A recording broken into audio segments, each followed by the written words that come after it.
empezar ahí en Apocalipsis capítulo 2, versículo 1, capítulo 2, versículo 1, y vamos a ir leyendo conforme vamos avanzando. Vamos a hablar de las siete iglesias. En el capítulo 1, versículo 11, es donde se menciona las iglesias.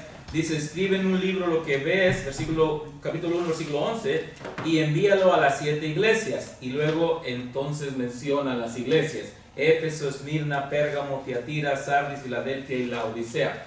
Y luego cuando llega al capítulo 2, entonces comienzan estas cartas. Entonces la primera parte el capítulo 1, ¿verdad? Cristo se presenta como la cabeza de la iglesia y el rey del mundo, en toda esa descripción que hace Juan de Jesús como el Jesús glorificado.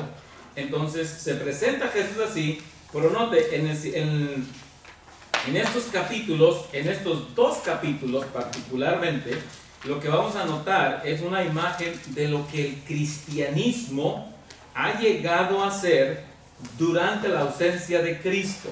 ¿Okay? Es decir, Cristo está en la tierra por un periodo de 3 años y medio, luego asciende, y entonces desde el momento que asciende hasta el momento que regresa se le conocen como los últimos días, que ese es el periodo que son los últimos días. ¿Okay? Y en ese periodo, entonces la iglesia, el cristianismo va a llegar a enfrentar diferentes cosas, y todas esas se describen en las cartas a estas iglesias, todas esas cosas que la iglesia va a enfrentar. Dice: las 7 iglesias mencionadas en el capítulo 3 son asambleas literales, pero también las características que aparecen en cada iglesia son visibles en las iglesias que existen hoy en día. Es decir, cuando vamos viendo cada una de las de las cartas, de los mensajes de las iglesias, vamos a encontrar que muchas de las características que se describen ahí, usted podrá identificarlas de pronto con las iglesias contemporáneas. Y más importante, podrá identificarlas con nuestra iglesia, que esa es la meta del que estudia el libro de Apocalipsis. Cada iglesia describe un periodo específico de la historia, y esto es lo que creemos históricamente, desde el principio, Hechos capítulo 12, hasta que Cristo llame fuera del mundo a través del rapto. Entonces cada una de estas iglesias existió, estaban en un lugar específico, que la Biblia los describe, pero también representan una etapa, un periodo en la historia de la iglesia. ¿Okay? A partir del año, probablemente el año 35, 40, algunos dicen, cuando surgió el Pentecostés. Entonces la primera iglesia que está ahí, hermanos, es la iglesia de Éfeso. La iglesia de Éfeso. Escribe al ángel de la iglesia en Éfeso, versículo 1: el que tiene las 7 estrellas en su diestra, el que anda en medio de los 7 candeleros de oro, dice esto. Entonces lo primero que encontramos son 2 cosas en el versículo 1: la presentación de Cristo y la ciudad a la iglesia que se está dirigiendo. ¿Cuál es la iglesia? Pues la iglesia que estaba en Éfeso. Ahora, si usted ha leído el Nuevo Testamento, ya leyó de Éfeso, de una iglesia en Éfeso. En Hechos capítulo 19 se menciona, y luego hay una epístola que el apóstol Pablo escribió, que nosotros la conocemos como la epístola a los Efesios. Bueno, es la misma iglesia que ahora le está escribiendo Juan. Cristo dice, se presenta, y en cada una de las epístolas la descripción que hace Cristo de sí mismo es lo que ya mencionó antes en el capítulo 1, ¿verdad? Dice: el que tiene las 7 estrellas en su diestra, que ya dijimos que es Jesús. Las estrellas, él lo explicó en el versículo anterior. Entonces, él tiene las siete estrellas, pero la palabra ángel que se menciona aquí, hermanos, se cree que es lo más probable que se refiere el pastor de la iglesia, el mensajero, ¿verdad? Aunque algunos han querido darle una interpretación simbólica y querido decir que cada iglesia tiene un ángel que la está protegiendo y qué sé yo, y es una interpretación muy llamativa y a veces trata de ser convincente, pero básicamente escribe al ángel de la iglesia en Éfeso, al mensajero, para que el mensajero dé el mensaje que le está enviando. ¿Okay? Y el mensaje que le está enviando, ahí está. Entonces se presenta primero Jesús, luego la ciudad de Éfeso, el que tiene los 7 pastores en su diestra. ¿Okay? Ahora, mire, nomás dice, escribe la iglesia en Éfeso, o sea, los efesios. ¿Okay? Los efesios. Ahora, la ciudad de Éfeso era muy importante en Asia. En Éfeso había un templo muy importante, que fue uno de los que causó problemas cuando Pablo estuvo predicando, ¿verdad? El templo de la diosa Diana, conocida como Diana de los Efesios. Entonces, era una ciudad muy idólatra. ¿Okay? Hacía 30 años que Pablo había estado ahí en su segundo viaje misionero, ¿verdad? 30 años habían pasado desde que Pablo había ido. Entonces, esto se pudiera considerar como la segunda a los Efesios, ¿okay? La segunda carta a los Efesios, porque ellos ya habían recibido una carta. Entonces, los problemas que se tratan en Efesios era la primera carta. Ahora aquí viene la segunda carta, ¿okay? Y esta es directamente de Cristo. Note el versículo 2. El reconocimiento. Vamos al reconocimiento. Yo conozco tus obras, tu arduo trabajo y paciencia, y que no puedes soportar a los malos, y has probado a los que se dicen ser apóstoles y no lo son, y los has hallado mentirosos. ¿Okay? Versículo 3. Has sufrido, has tenido paciencia y has trabajado arduamente por amor de mi nombre y no has desmayado. Una de las razones por que se atribuye que la iglesia de Éfeso representa el período apostólico de la iglesia es porque es de la única carta en la carta donde dice que al versículo 2, no puedes soportar a los malos y has probado a los que se dicen ser apóstoles. Ahora nosotros creemos que hay 12 apóstoles y el último apóstol, que Pablo mismo se llama así, y él dice como un abortivo. Y él se incluye como apóstol, pero de ahí para allá no hay. Sin embargo, en la historia hay muchas historias de otros apóstoles en el primer siglo, pero ninguno es apóstol. Por eso se cree que el periodo de la iglesia al que se refiere Éfeso es el periodo de la época apostólica, el primer siglo. Entonces, al principio tenía entusiasmo, ¿okay? Entonces reconoce ese entusiasmo y su devoción. Había probado a ciertos hermanos que se decían que eran apóstoles. Ahora ni tenemos problema, no tenemos que probar a nadie. Hoy no hay apóstoles, hermanos, ¿ok? Ahora, hay muchos que se llaman apóstoles, pues allá ellos, pues. Pero bíblicamente no hay apóstoles. Los apóstoles, un requisito de los apóstoles según Hechos capítulo 1 era que habían visto y caminado con Jesús. Pero ¿cómo Pablo fue apóstol entonces? Bueno, él dice que tuvo una visión y vio a Jesús. ¿Okay? De hecho, en su encuentro él habló con Jesús. Fue Jesús quien lo confrontó. Pero después de ahí, ahora yo sé que los apóstoles contemporáneos usan sus propias argumentos para decir por qué son apóstoles, ¿verdad? Y son los nuevos apóstoles. Lo siento, pero bíblicamente no hay tal cosa. Ahora, yo tengo un par de amigos que conocí cuando estudiaba y ahora también andan en ese movimiento de los apóstoles, ¿verdad? Es la nueva onda. Pero esta iglesia probaba a los que eran apóstoles y si no lo son, los señalaba. Ahora, note lo que dice: lo has hallado mentirosos, dice él. Has sufrido, has tenido paciencia. Entonces, la persecución de la iglesia comienza temprano y la iglesia de Éfeso sufrió. ¿Ok? Entonces, hay un reconocimiento. Tenían amor por Cristo, ¿verdad? Tenían devoción. Pero luego viene una queja, ¿no? Porque note el versículo 3. Arduamente, has trabajado arduamente. Escuche la frase: por amor de mi nombre. Pasado, has. Pero luego el versículo 4, la queja dice: pero tengo contra ti que has dejado tu primer amor. Entonces, en los dos versículos hay la frase amor. En la primera dice: ustedes trabajaron por amor. Pero en la segunda dice: tengo algo contra ti. Dejaron su primer amor. Ahora, Interesante, la iglesia no dejó su doctrina, ¿okay? No dejó su doctrina, no dejó la liturgia, lo que hacían no lo dejó, pero el Señor les dice, han dejado su primer amor, su entusiasmo, su devoción, habían perdido la devoción que tenían al principio. Y lo que se cree, porque cuando se funda la iglesia, han pasado 30 años, entonces Éfeso, esta carta, son 30 años después, que quiere decir que es la segunda generación de creyentes.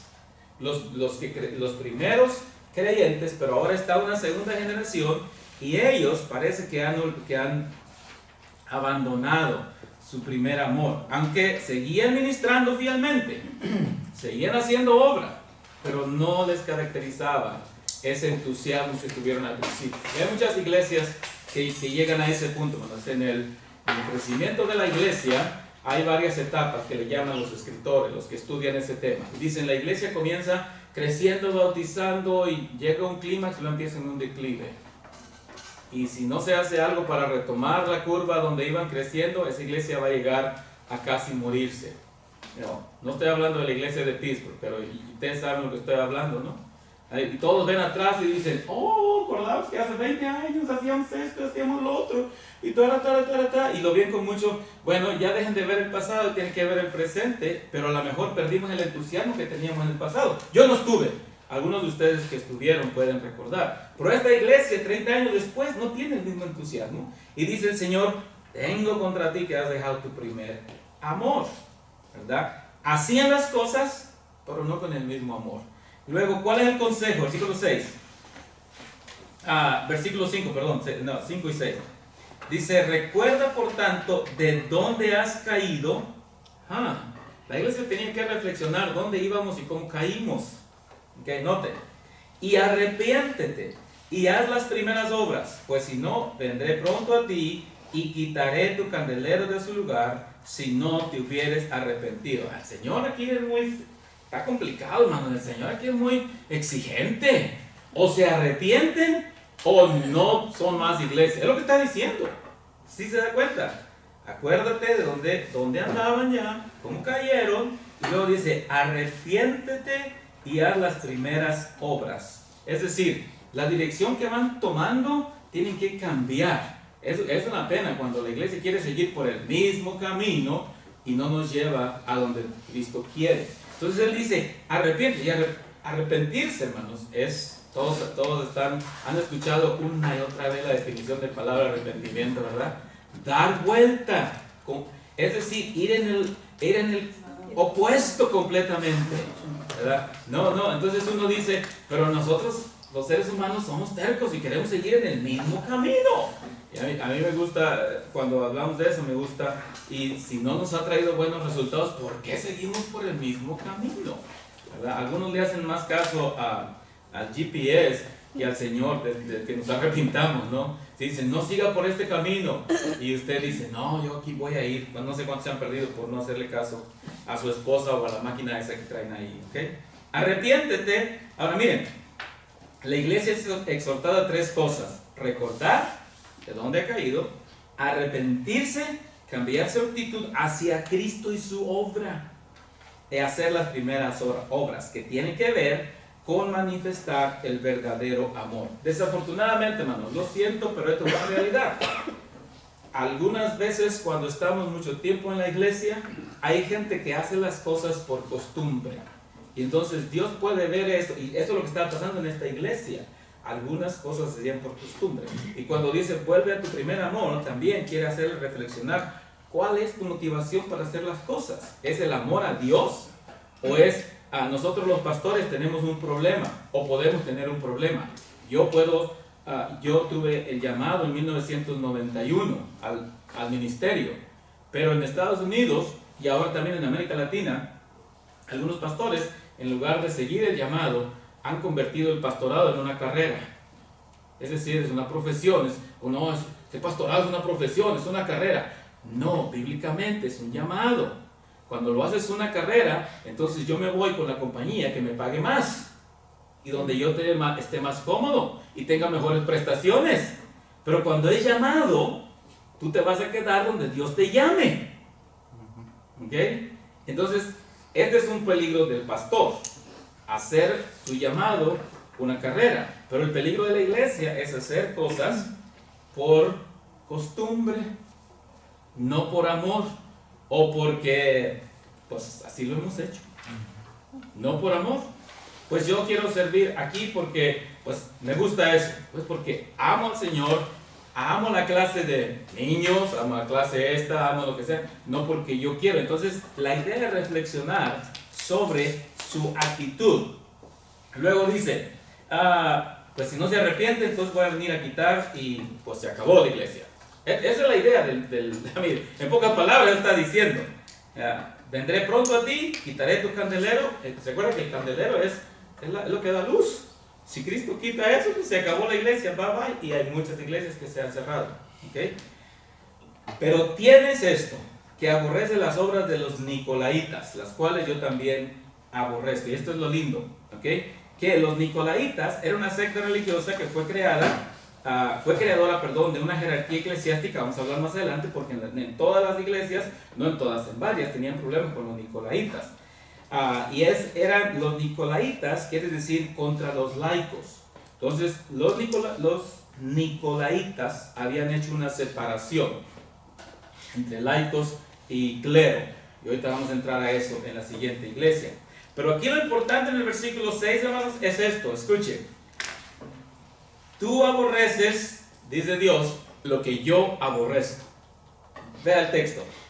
¿Aborrece las obras de los nicolaitas? Amén. Yo también las aborrezco. ¿Okay? Tú aborreces esas obras y yo las aborrezco. Aquí está lo interesante, ¿no? Necesitamos amar lo que Dios ama y aborrecer lo que Dios aborrece.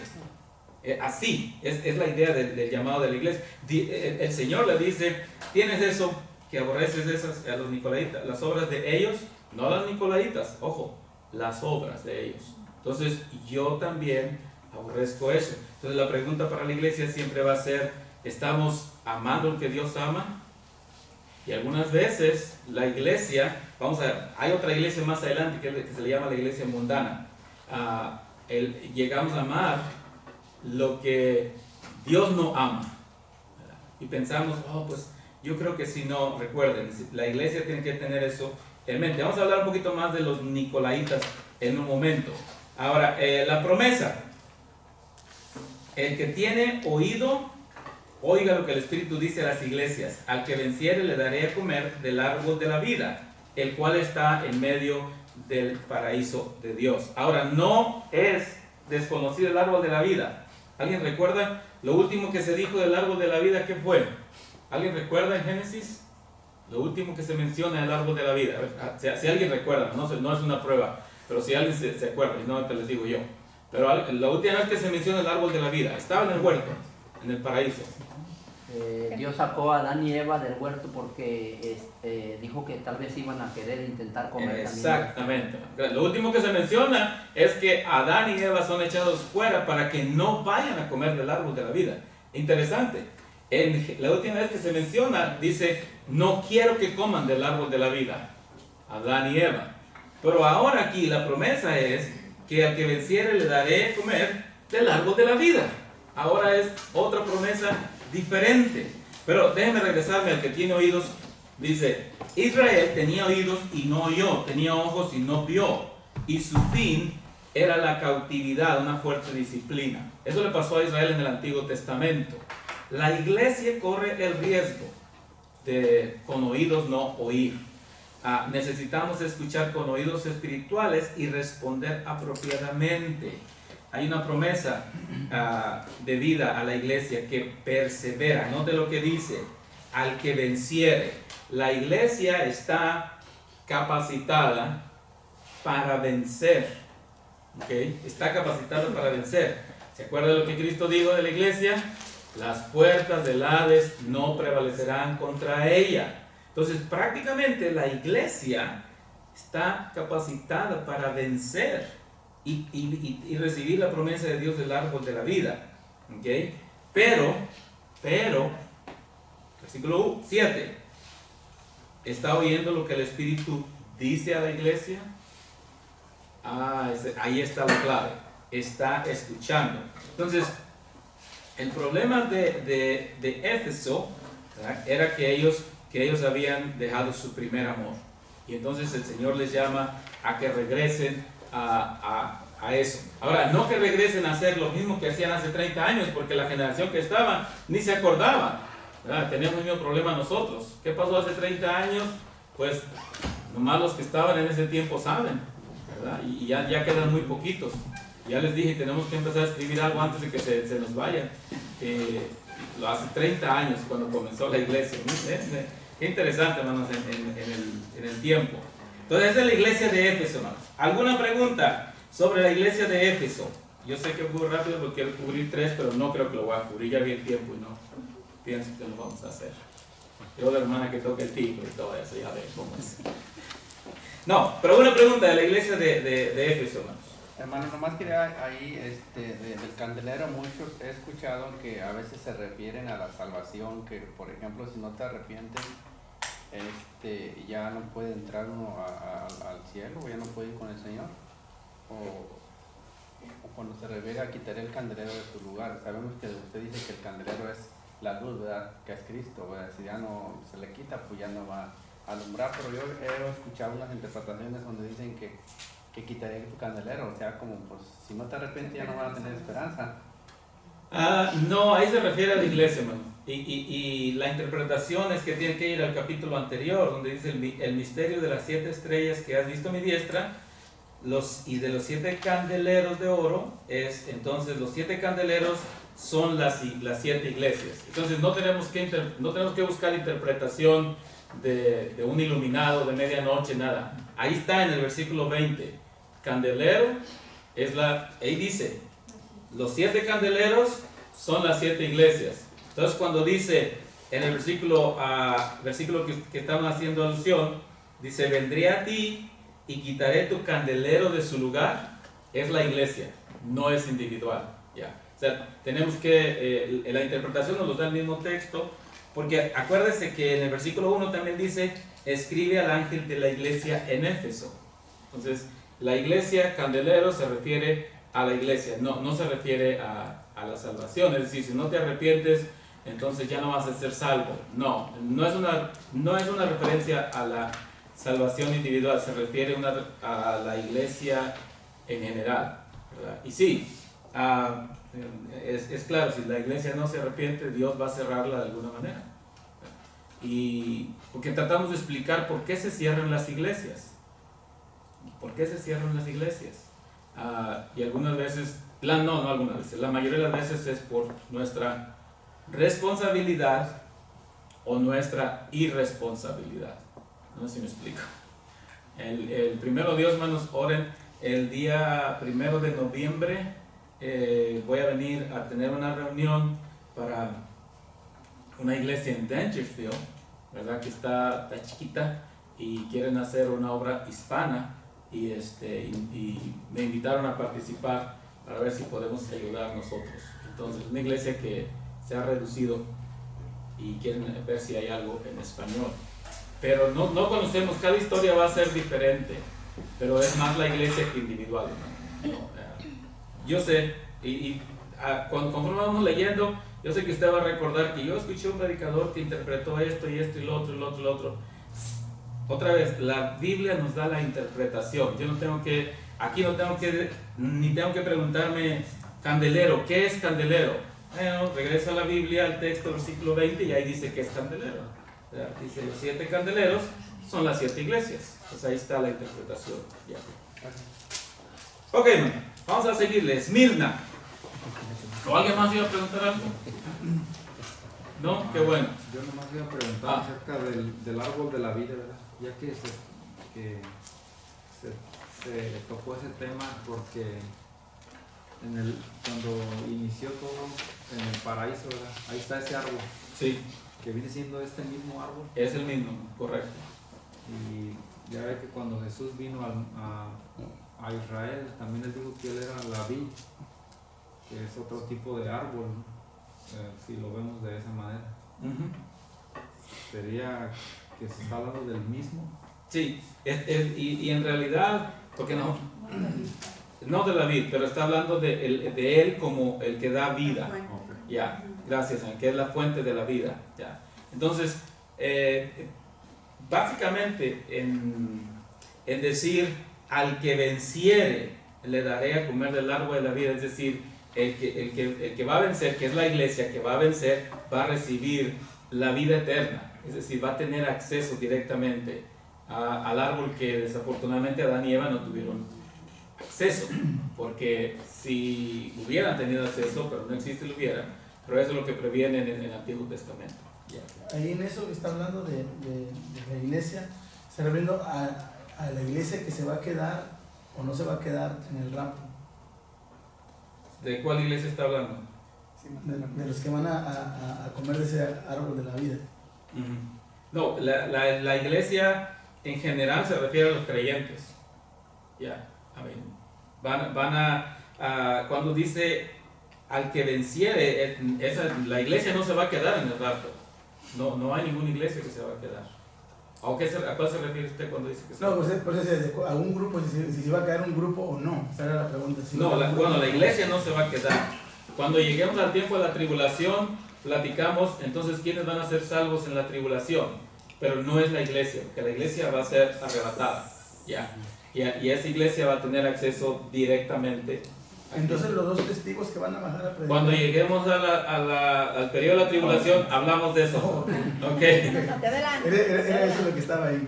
No, cuando lleguemos al periodo de gran tribulación, vamos a poner los testigos y todo lo demás en su lugar. Gracias, pero no se me lance, tranquilo. No falta mucho, vamos 3 meses. No, espero que vamos ya rápido, porque sí va a tardar mucho. Pero vamos a platicar en ese de la tribulación, el significado y todo nuestra relación y todo eso. Gracias. Esmirna, vamos a Esmirna, porque si no, no llegamos ni a Pérgamo. Vamos a Esmirna. Esmirna, dice el versículo 8, escribe el ángel de la iglesia en Esmirna, el primero y el postrero, el que estuvo muerto y vivo, dice esto. Otra vez Jesús se presenta con otro atributo que ya se mencionó en el capítulo 1, pero menciona a la iglesia, la ciudad de Esmirna. Y esta iglesia, Esmirna, representa una imagen del periodo más oscuro de la historia de la iglesia, cuando el cristianismo se unió al paganismo. Entonces, el periodo de la iglesia de Esmirna es el periodo cuando la iglesia se une con el imperio romano. Vamos a ver un poquito más en un momento. ¿Okay? La presentación de Cristo, se presenta a Cristo como el Dios eterno, ¿okay? Que dice... el primero y el postrero, el que estuvo muerto y vivo, dice esto, el que venció la muerte. Entonces es el eterno. Pero el periodo de este es cuando el cristianismo se unió con el paganismo, ya mencionaba. Ahora la palabra mirra, ¿okay? Que es de la palabra Esmirna, de la cual viene el nombre de Esmirna, era una especie fragante de donde se sacaba, se usaba para perfumes. Okay, que tenía que ver con esta, era una ciudad muy famosa, por eso estaba, algunos dicen como unos 60 millas al norte de Éfeso, que se usaba en para diferentes ocasiones la mirra, embalsamar, ungir, etcétera, etcétera. Llegó a ser centro de secta de adoración de los emperadores. En Esmirna era donde tenían muchos templos para los emperadores. ¿Okay? En el tiempo del Nuevo Testamento, hermanos, se rendía culto al emperador, porque se le rendía culto al emperador. Y entonces, acá en Estados Unidos hay una práctica, no estoy seguro si alguien recuerda en México que exista, pero en Estados Unidos todos los presidentes, no sé si usted sabe eso, pero todos los presidentes tienen su biblioteca. Todos los presidentes, después que dejan la presidencia, ya después de un tiempo alguien va a donar, van a juntar unos millones y todo, y van a hacer una biblioteca en su honor, ¿verdad? Creo que hace unos días estaba escuchando que en Chicago van a hacer la de Obama, ¿verdad? Y la de Trump no sé dónde lo vayan a hacer, no me pregunten, pero escuché la de Obama. ¿Okay? La de Clinton está aquí, creo que está aquí en Little Rock. Entonces es una práctica que existe en los gobiernos actuales en Estados Unidos, es muy común. Ahora, en el tiempo del Nuevo Testamento, en el Imperio Romano, entonces tenían templos los emperadores que morían, les hacían templos. y luego le rendían culto. Y no necesitaba estar un emperador ser muerto para que se le rindiera culto, ¿verdad? También, y en Esmirna había eso. O sea que Esmirna tenía una tremenda idolatría seria, ¿ok? Reconocimiento, versículo 9. Yo conozco tus obras y tu tribulación y tu pobreza, pero tú eres rico. Y la blasfemia de los que se dicen ser judíos y no lo son, sino sinagoga de Satanás. Ahora, interesante, porque por ese culto y ese paganismo, y por las fragancias que se vendían, Esmirna era una ciudad muy rica, ¿ok? Pero dice el Señor que conoce su pobreza, pero debido a la persecución que había, entonces eran pobres, porque en la persecución habían despojado de sus propiedades a los creyentes. Entonces los creyentes están huyendo, entonces no son pobres, no son ricos, aunque vivían en una ciudad rica, pero el Señor reconoce y dice que pero eres rico, y se refiere a eso precisamente, a su fe. So, había los que querían ser judíos, dice, y no lo eran, se reconocen como asambleas de Satanás. Y la iglesia identificaba a los que se creían. Ahora, ya en este tiempo, ya en la iglesia hay judíos y hay gentiles, hay no judíos. Pero algunos querían ser judíos porque había ciertos privilegios como judíos.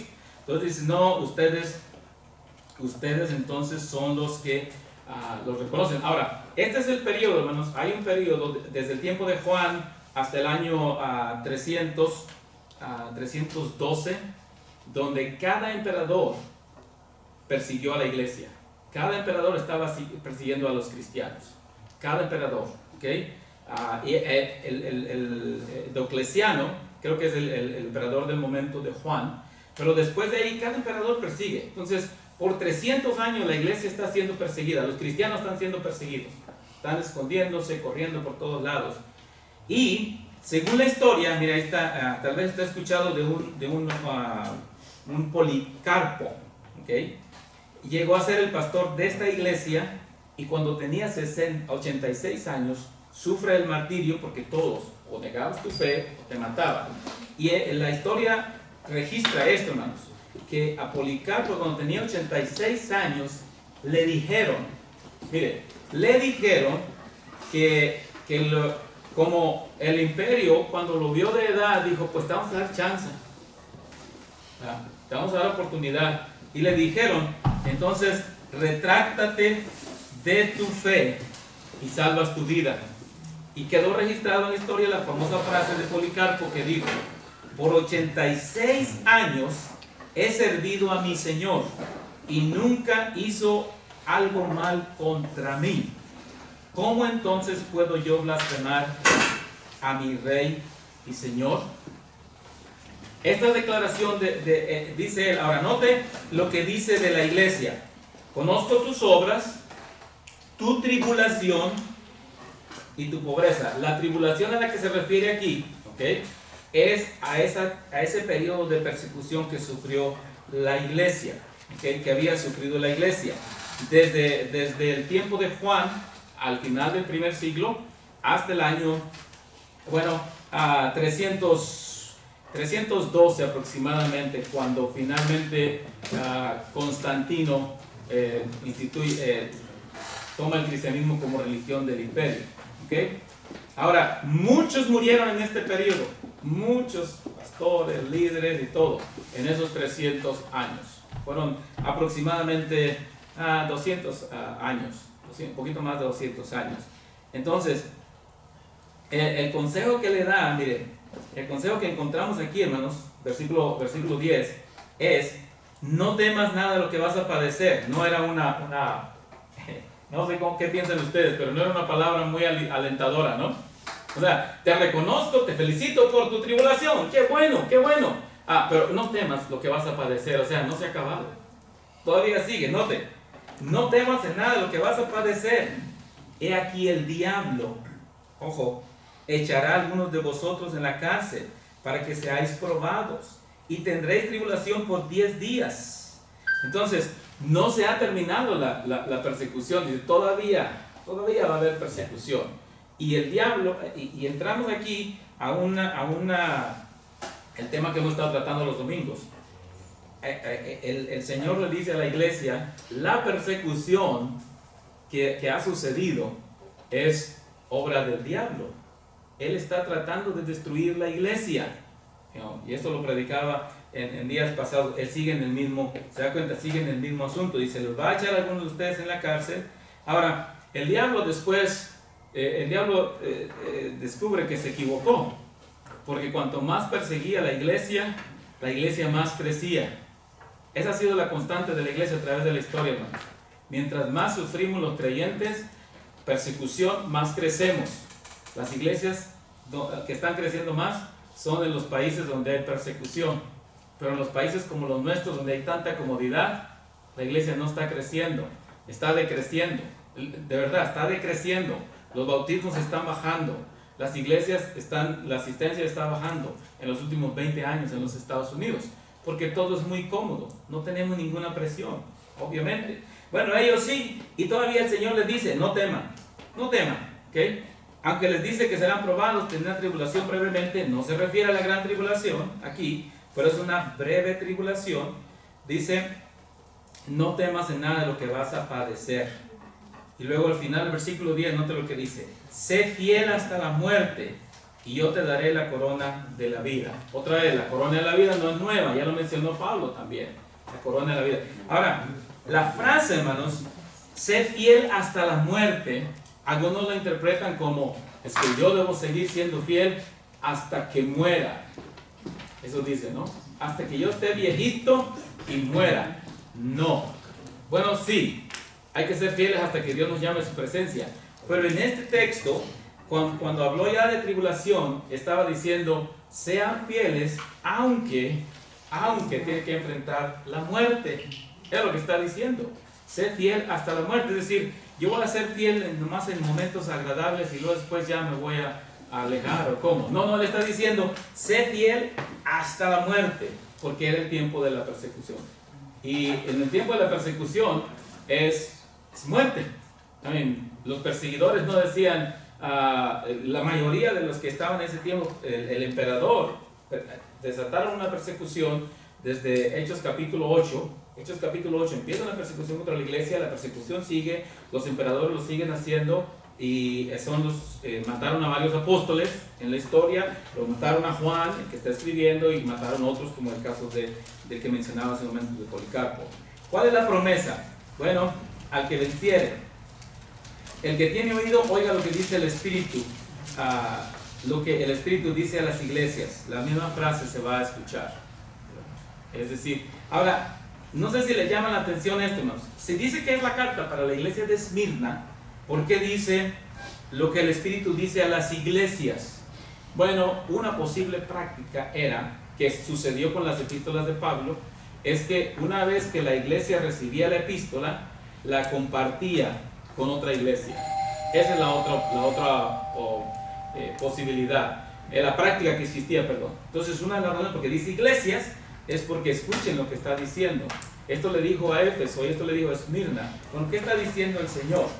Entonces, esta es la parte que tenemos que poner atención. ¿Qué está diciendo el Señor? ¿Qué está diciendo el Señor a la iglesia? ¿Qué nos está diciendo? El que venciere no sufrirá daño de la segunda muerte. Ahora recuerde que la promesa de que en Cristo no enfrentarán el infierno es a lo que se refiere acá. La segunda muerte es hasta allá al final en Apocalipsis se va a mencionar. Esta es la segunda muerte. El que no se halló inscrito en el libro de la vida fue lanzado al lago de fuego. Entonces dice, ok, el que venciere, porque la iglesia, acuérdense que Cristo, la promesa de Cristo, la puerta de la no prevalecerán contra ella. Entonces el creyente que va a llegar y vencer, dice, no va a enfrentar la segunda muerte, es decir, no va a ser lanzado al lago de fuego. ¿Okay? Ahora nosotros decimos, pero no dice nada de la primera muerte. No dice nada. ¿Por qué razón? Porque esta iglesia, el periodo de la iglesia de Esmirna, es el periodo de la persecución, donde muchos estaban muriendo por la causa de Cristo. Pero la promesa que ellos reciben es no va a sufrir daño la segunda muerte. Es decir, usted, si muere, entonces va a estar en la presencia de Dios.